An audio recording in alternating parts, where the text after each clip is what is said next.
evening. First and foremost, I want to thank the jury for its service. Jurors perform a fundamental civic duty.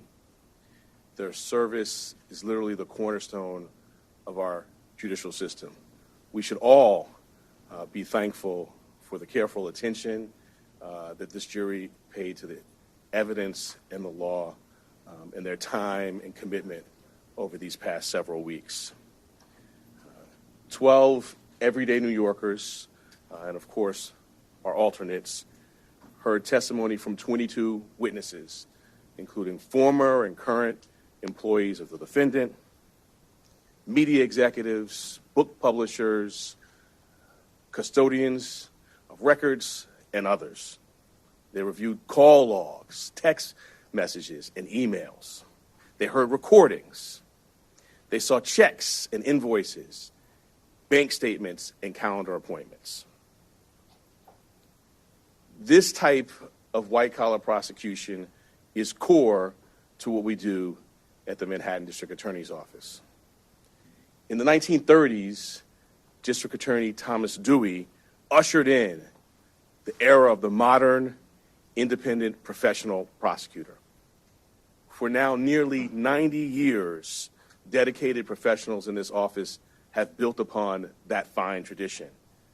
A major part of our practice during that nearly 90 years has been public integrity work, including cases involving jurists, local and state electeds, public servants, and others. I want to thank this phenomenal prosecution team, embodying the finest traditions of this office: professionalism, integrity, dedication, and service. They are model public servants, and I am proud and humbled to serve side by side with them. The 12 everyday jurors vowed to make a decision based on the evidence and the law, and the evidence and the law alone. Their deliberations led them to a unanimous conclusion, beyond a reasonable doubt, that the defendant, Donald J. Trump, is guilty of 34 counts of falsifying business records in the first degree to conceal a scheme to corrupt the 2016 election. And while this defendant may be unlike any other in American history, we arrived at this trial and ultimately today at this verdict in the same manner as every other case that comes through the courtroom doors, by following the facts and the law and doing so without fear or favor.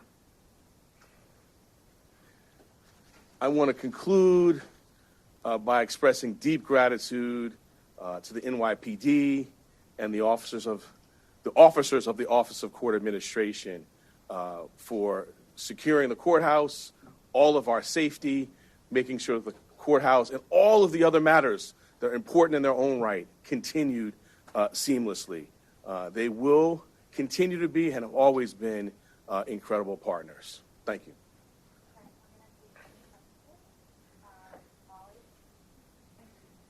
And do you plan to request a prison sentence? Donald Trump's multiple violations of the gag order that was in place should factor into that request at all? The judge scheduled a sentencing for July 11th.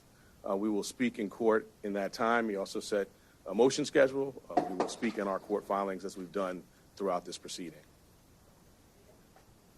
Donald Trump has repeatedly targeted you personally and members of your prosecution team. Do you have a response to the former president after this trial is concluded? I do not. In February, you decided not to bring a case against Donald Trump. You criticized then. You criticized when you vetted him in March 2023. You criticized when people were starting to understand that case. How do you think of all that now, seeing the results today? Can you kind of put that in context with your personal history? I did my job. Our job is to follow the facts and the law without fear or favor.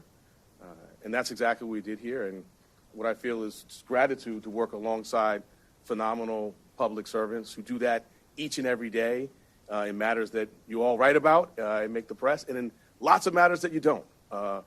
I did my job. We did our job. Many voices out there. The only voice that matters is the voice of the jury, and the jury has spoken. Could I ask Mr. Steinglass, many people said the prosecution was masterful and flawless. Just want to know how you feel at this moment. Sorry. How do you feel? Mr. Steinglass, I think some of you probably saw him speak for a little bit the other day. So he's done his job, as has this team. And he just told me, tell him how I feel. I think you said that. I will just say enormous gratitude. You know, our system, I talked about the jurors at the beginning of my remarks. We have a phenomenal system. 12 everyday New Yorkers. They listen to the judge's directions. They follow the evidence. You saw them in court every day. They were careful and attentive. And so I feel deep gratitude to work alongside them, to be a part of this system.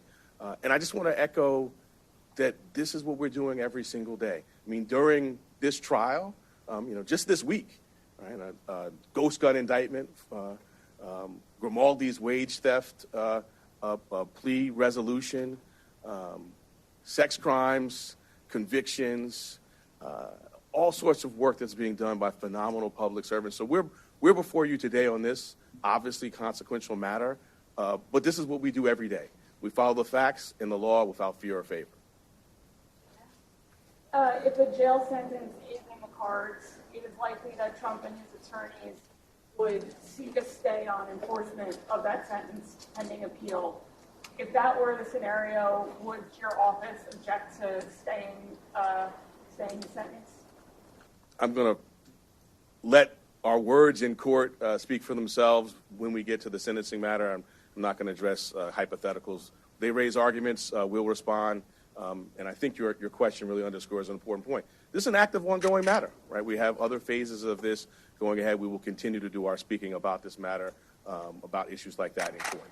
All right, last one. From day one, kind of the viability of this case has been questioned in all sorts of media outlets, all over the place, including from the defendant himself. Can you respond to any of that, how you feel now that you've gotten the conviction? So my response, again, is I did my job. And I think particularly I talked about the history of the office. My personal history, I started as a prosecutor in 2003 in the Public Integrity Unit in the New York State Attorney General's office. I served also in the Public Integrity Unit in the Southern District of New York. These are kind of cases I've done personally, and it's a hallmark of the tradition of this office that I'm proud to lead. And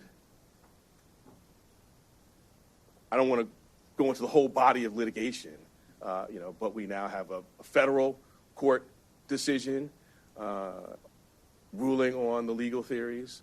We had a state court decision on the omnibus motions. But most importantly, today we have the most important voice of all, and that's the voice of the jurors. They have spoken.